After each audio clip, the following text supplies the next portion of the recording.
Jacob Rees Mogg, the Conservative MP who campaigned to leave the EU, and Sir Vince Cable, the Liberal Democrat and former Business Secretary, who has just been re-elected as the MP for Twickenham.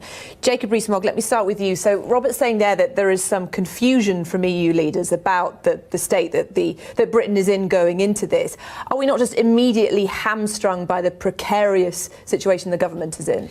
I don't think we are, because Article 50 was passed into law thanks to the valiant efforts of Gina Miller. And that means that with or without a deal, we will leave at the end of March 2019. So now the question is, do we do this smoothly or do we do it abruptly? And there is the beginning of the negotiation. It's fascinating that if you look at the Labour Party manifesto, it was saying that we would be out of the single market and effectively out of the customs union. The Conservative manifesto was explicit on that. The combined vote of the two was over 80%. So the position of the British people hasn't changed since the 23rd of June last year. Vince Cable, the position of the British people hasn't changed. Well, it has changed because we had an election and the centre of gravity has moved, and it's very clear there is no longer any support in Parliament, and I would suspect in large areas of the Cabinet, for rejecting a deal altogether. I mean, that option that Theresa May was keen on, I think, is now very much off the table. The three big issues they're talking about at the moment, you know, the issue of money, citizenship and the Irish border, these are very tricky and complex issues, but they're a compared with the much bigger question about whether we stay in the customs union or leave, whether we stay in the single market or leave, and what the single market means. And these are the big things that affect the economy. The government is clearly divided on those issues. There's a different makeup in Parliament, and the government's going to find it very, very difficult to push through the more extreme form of Brexit, which initially they favoured.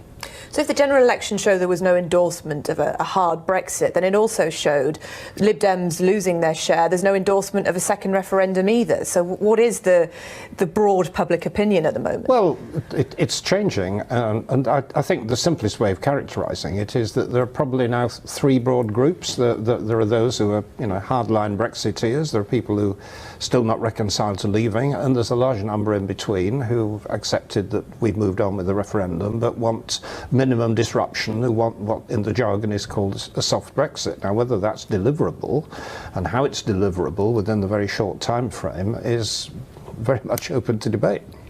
Jacob Rees Mogg, how do you respond to the idea that now this is more in the hands of Parliament, but there were no cross-party talks before David Davis went to Brussels? Was this premature?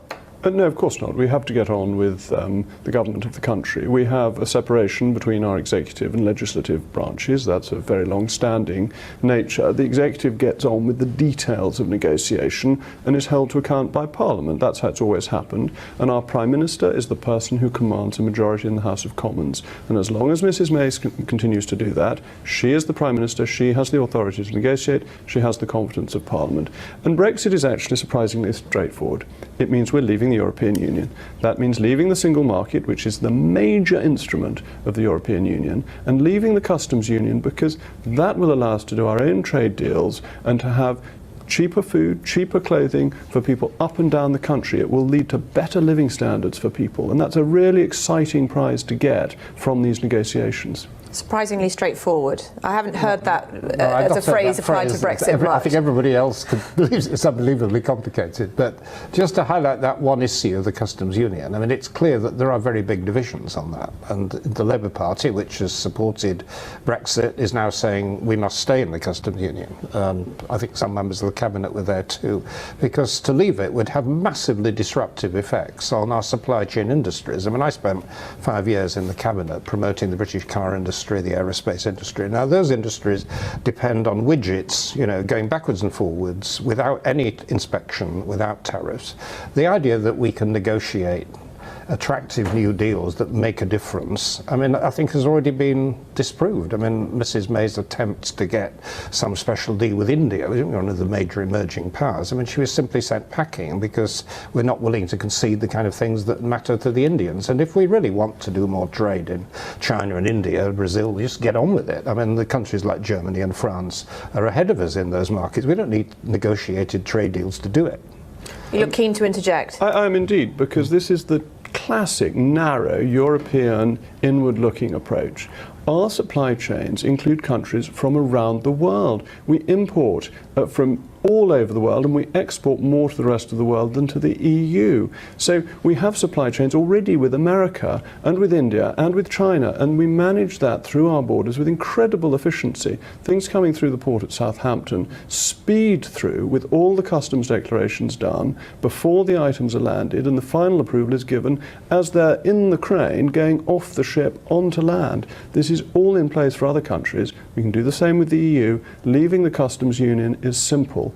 And there's a great habit of the political class, like the Wizard of Oz, to pretend that there is a great mystery about these things. But actually, they are fundamentally very straightforward. We're leaving the European Union, we will have control of our laws, we will control our borders, and we will make trade deals with the rest of the world.